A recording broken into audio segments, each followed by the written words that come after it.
Il y a quelques années, en rentrant d'un assez long voyage en Afrique de l'Ouest, Bénin, Mali, Burkina Faso, Mauritanie, je vous avais parlé d'une nouvelle instance internationale qui venait de voir le jour, le nouveau partenariat pour le développement de l'Afrique, le NEPAD, qui m'avait semblé intéressante car elle avait été créée par des Africains pour des Africains.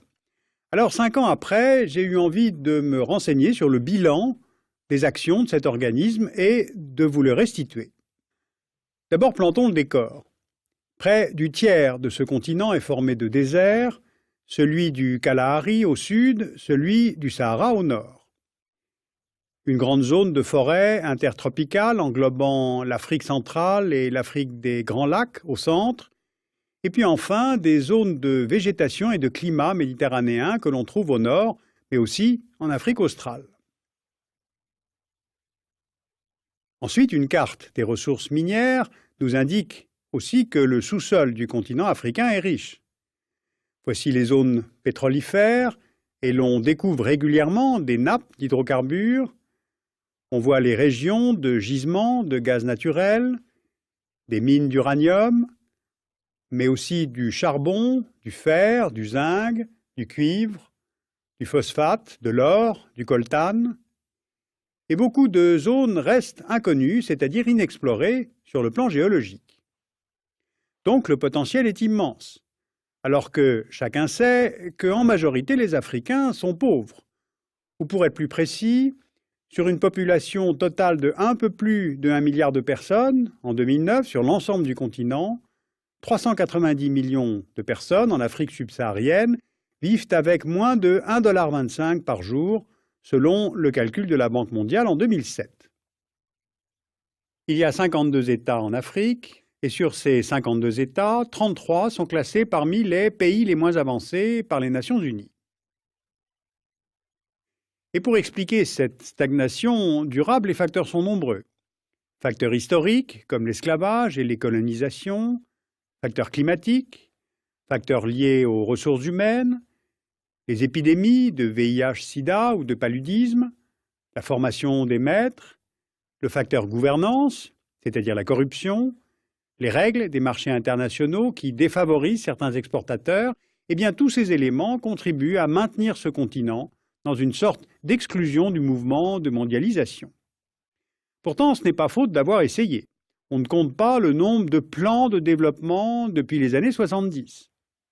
Pour en citer quelques-uns, le plan d'action de Lagos pour l'Afrique, le programme pour le redressement économique de l'Afrique, le traité d'Abuja, les assises de l'Afrique de l'UNESCO, l'initiative spéciale des Nations Unies pour l'Afrique, les objectifs du millénaire des Nations Unies en 2000, et bien entendu, j'en oublie. Mais en 2001, le NEPAD, nouveau partenariat pour le développement de l'Afrique, voit le jour. C'est un projet qui n'est pas inspiré par la Banque mondiale ou le FMI, mais qui est porté par 5 présidents africains, Thabo Mbeki, Bouteflika, Hosni Moubarak, Obasanjo et Abdoulaye Wade.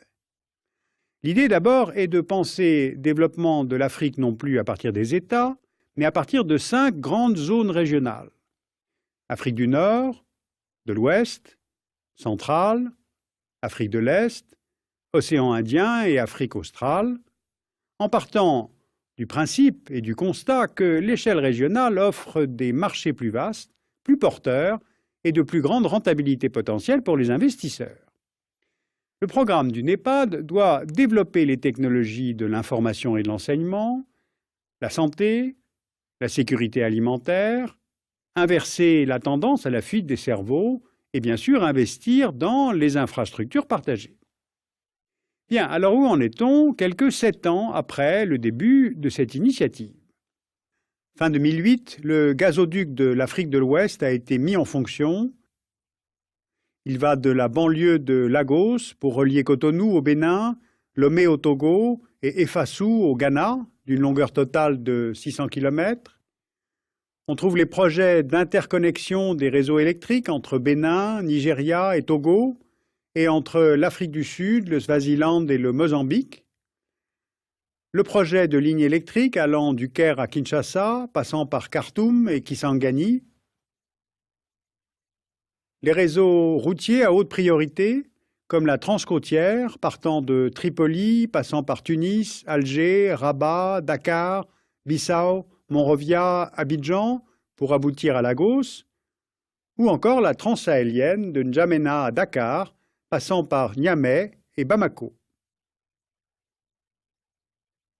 Deuxième grande direction, les technologies de l'information et de la communication, c'est-à-dire les moyens du développement de l'économie numérique. Cette carte nous montre la mise en œuvre actuelle d'un câble sous-marin pour l'Afrique de l'Est. Il part de Mtouzini, en Afrique du Sud, jusqu'à Port-Soudan, soit une distance totale de 10 000 km. Le câble a été fabriqué à Maputo, la capitale du Mozambique, et c'est une opération à suivre car le test du système est prévu pour 2010. Un tel système va pouvoir renforcer la pratique de l'enseignement à distance. Car depuis 2005, un projet pilote de e-école du NEPAD implique 96 établissements scolaires dans 16 pays africains. Une évaluation de la valeur éducationnelle de l'initiative est en cours, mais les résultats n'étaient pas encore connus en janvier 2009. Ensuite, le NEPAD travaille aussi sur les programmes alimentaires. Car comme le montre cette autre carte, une partie des habitants de ce continent est loin d'avoir assez à manger. On voit ici les pays dont les populations sont en déficit chronique en apport calorique. En octobre 2005, un programme d'alimentation a été lancé dans des écoles du Nigeria. 30 millions de jeunes élèves ont reçu une boisson fortifiée à base de maïs ou de soja, contenant une quinzaine de micronutriments. Des tests ont été élaborés pour remplacer le maïs par du manioc, qui est plus accessible.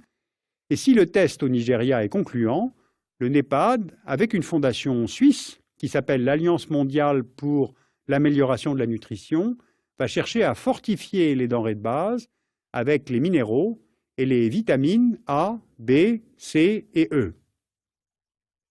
Il y a aussi le développement d'un nouveau riz croisé Asie-Afrique, le Nerica, New Rice for Africa. Ce n'est pas un OGM et là aussi l'enjeu est important en termes de sécurité alimentaire. Le Nerica est plus résistant, il demande moins d'eau et il a une meilleure productivité. Il peut produire jusqu'à 4 tonnes de riz par hectare, alors que les autres variétés donnent en moyenne 2,5 tonnes. Le Nerica a déjà été testé dans plusieurs pays, le Mali, le Bénin, le Sierra Leone, Ghana, Nigeria, Gambie et Guinée. Donc le NEPAD, plus l'Association pour le développement de la riziculture en Afrique de l'Ouest, plus l'Agence de coopération japonaise, vont en étendre les cultures dans d'autres pays. La production devrait doubler à nouveau en 2009, et cela tombe bien car le prix du riz importé a été multiplié par 4 depuis 2002.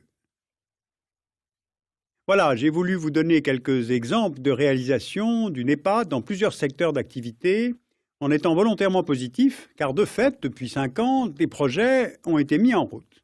Mais les financements sont faibles et viennent des contributions des États africains, contributions des organisations multilatérales, de l'aide publique au développement, de la Banque africaine de développement, la Banque islamique aussi, mais également l'épargne privée et les flux financiers venant des émigrés, mais pas assez d'investissements privés.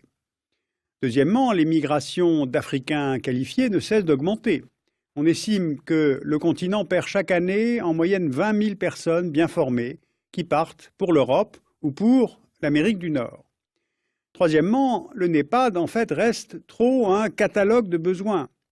En 2007, le président sénégalais, Abdoulaye Wade, disait, je le cite, « Il y a trop de dépenses dans des voyages et des hôtels, mais pas une seule classe d'école réalisée, pas un seul dispensaire réalisé. » Fin de citation.